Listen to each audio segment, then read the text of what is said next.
Let's be honest. Marriage is officially the worst investment a man can make in 2026. We keep asking why men are staying single, but look at the actual cost-benefit analysis. He's expected to be the provider, the protector, and pay every single bill on time.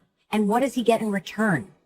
A permanent roommate who's grumpy 6 days a week. We've reached a point where men are subsidizing a lifestyle for women who don't even like them. If a man ran his business the way he runs his marriage, he'd be bankrupt in a month.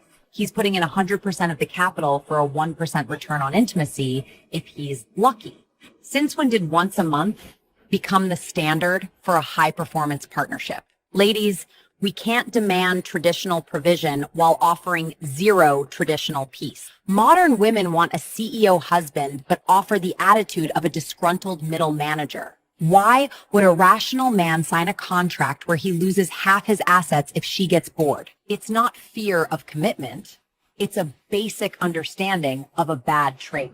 We've priced ourselves out of the market and we're wondering why the buyers are leaving. If there's no peace, no intimacy, and no financial logic, what exactly is the benefit here? More men are exploring relationships abroad, and that's a trend that's become increasingly visible in recent years. At the same time, far fewer men seem to be relocating to the United States specifically to find a spouse. That difference has sparked plenty of conversations about how dating cultures vary around the world. Different environments naturally lead men to make different relationship choices. Okay, another hot take, listen up. Why have a lot of men today given up?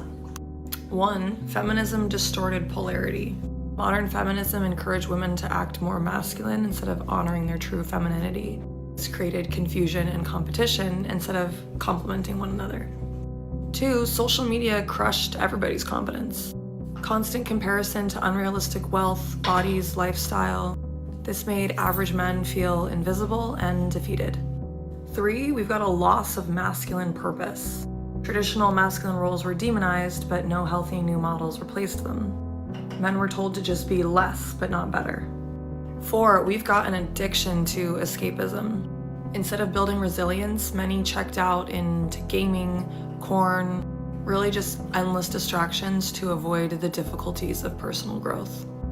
5, we've lost brotherhood and mentorship. Men used to grow through challenge and community. Now most are isolated with no guidance, no standards, no accountability. And finally, no accountability mindset. It's easier to blame feminism, women, or society than to do the hard internal work to actually reclaim your power. Strong men and soft women both lost in this mess. We need to get both back. Modern dating apps have dramatically expanded who people can meet and interact with.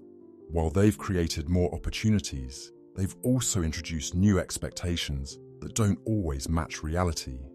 Technology has made dating more accessible, but it hasn't necessarily made it simpler. More options don't automatically lead to better outcomes. Single focus is peace. Which then illuminated why when a woman interrupts a man doing what he's doing, why you guys are so furious and don't pretend you're not. You try to get a grip on it. Not only have we diminished your ability to be productive by interrupting you, we have disrupted your peace. So I've tried to talk to him like, if a man were meditating, you could hear him chanting. Really? Would you walk in on him to say that? Like, imagine that's what he's doing.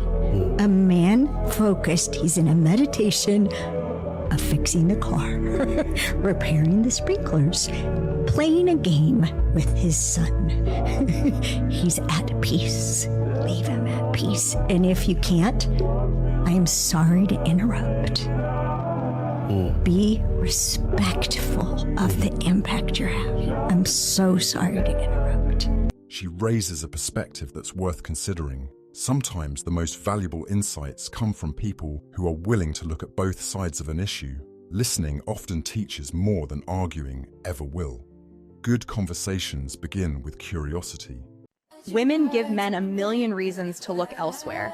And trust me, it's rarely about looks. It's your attitude that drives him away. You got it twisted. Yeah. You think just because you're beautiful, you're the goddess of the universe and he should just be lucky to breathe your air. Wake up. Beauty is common. Intimacy is a dime a dozen. It's free everywhere. Yeah. If you want to be a prize, you have to offer more than just your body. Because women are so emotional, it don't matter what you did all the way up until the moment she's mad. When she's mad, it don't matter what you did. She'll destroy everything because she didn't get her way in these 5 minutes. Right. This is what women do in relationships. And then they say, happy wife, happy life. That's narcissism to the 1000 degree. Yeah. But women don't think they're narcissists. Here's the hidden truth. Attraction dies where accountability is missing. Yeah. Beauty can't carry disrespect forever. High-value men don't leave because of temptation.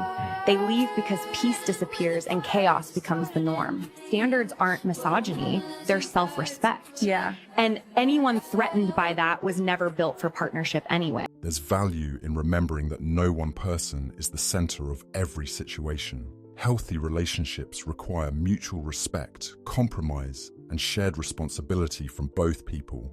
That mindset often leads to stronger long-term outcomes. Peace usually grows where expectations are balanced. As a man begins to improve his life, he necessarily begins to make good use of his solitude. He uses this time for deep focus and personal development. Undistracted, he can build his business and take care of his body and invest in his own well-being. This isn't simply about becoming materially successful, though obviously that doesn't hurt. There are still plenty of men who dive into work the way low-value men dive into women. That is, as escapes from themselves. But the more a man begins to value his own presence, the more he enjoys his own company, the more valuable his solitude becomes. And this raises the bar with respect to the women he invites into his life. In short, spending time with them has to be better than spending time with himself, because he knows what he can accomplish when left to his own devices. This process generally follows a fairly predictable progression. As a man first comes to tolerate his own company, as he cleans up his critical inner voice and destructive tendencies, so that there is little negative about his experience of self, he naturally begins to eschew disrespect and game playing and flakiness and drama. This, and only this, is what truly gatekeeps, is what keeps low-value women out of a man's life. It's not therapy, per se. It's not appropriate boundaries, which, like New Year's resolutions, work until they don't. It's a preference for his own uncomplicated company that effortlessly keeps certain women out of his ambit. It is the quality of his relationship with himself that largely determines the quality of the women with whom he relates. Many men have reached the conclusion that emotional stability is more valuable than constant conflict. They'd rather build a peaceful life than remain in relationships that consistently create stress.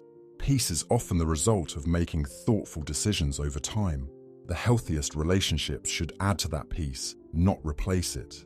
Find a woman who is so selfless, who's a servant to your family, who's a servant to you, because at the end of the day, as you guys grow old and something happens, you're going to need someone who served you, who's selfless, who's going to serve you in these times of distress, because life gets so difficult and hard. So find that woman, not who plays games, that's selfish and looking out for herself, who's a servant to you, and see, you know what I always say? See how somebody is to other people. Yeah. How does somebody always look at how, when you're going on a date and stuff, how they're acting to other people. That's such a great... Even like to waiters and things like that. Are they serving others? Are they selfless? A selfless heart is the first thing that you should be looking for in a woman. And if you are someone who's sitting there being like, man, I feel a little selfish in my heart, that's okay. Yeah. We all go through these seasons of selfishness, and that's why when you start your relationship with, like me and Angela always talk about how he is just breaking things off of us. Some expectations simply aren't realistic, no matter how strongly someone wishes they were. Certain changes take time, while others may never happen at all. Recognizing reality often saves men from unnecessary frustration. Acceptance is sometimes the most practical path forward. Because it looks like these Gen Z boys have it figured out. The age of chasing is over, guys. Modern men are no longer confused, and they're no longer scared. They're simply not playing the game anymore. Modern men are done performing for disinterest. Today, when a woman tells him no, a man who respects himself says, okay, and he leaves her alone. No arguing, no convincing, no follow-ups, no orbiting, no friendship code. But here's the issue women didn't anticipate. Those men, they never come back. They don't linger, they don't check in, they don't wait for a mood change. They simply move on as though nothing happened. Because modern men have finally asked the obvious question about dating here in 2026. And that question is, why chase someone who is running away? Chasing assumes resistance. Resistance assumes lack of desire, and lack of desire is a dead end. Attraction that needs persuasion was never attraction to begin with. Over the past few years, men have realized something very critical. If she really wants you, she makes it easy. If she doesn't want you, no amount of effort will magically convert indifference into desire. So men have stopped chasing, not out of bitterness, but out of efficiency. Men have stopped proving. They've stopped auditioning. They've stopped trying to earn interest. These guys now operate on one simple rule: interest first, investment second. Anything else is just bad math as far as they're concerned. And this is why women are shocked, bitter, and pissed. Not because men disappeared, but because men learned to walk away quietly. No drama, no ego battles, no speeches, just absence. And absence hurts more than any chase ever did. But like I said before, the age of chasing is over. It's either mutual interest or it's nothing. This isn't weakness, gentlemen. This is evolution. And if you want to continue to evolve in today's Younger generations are approaching dating differently than previous generations. Many are questioning traditional expectations and becoming more intentional about the relationships they pursue. Whether those changes are temporary or long-lasting remains to be seen. What seems clear is that priorities are continuing to evolve. If the message hit, like, comment, and subscribe. Thanks so much for watching, and I'll see you in the next video.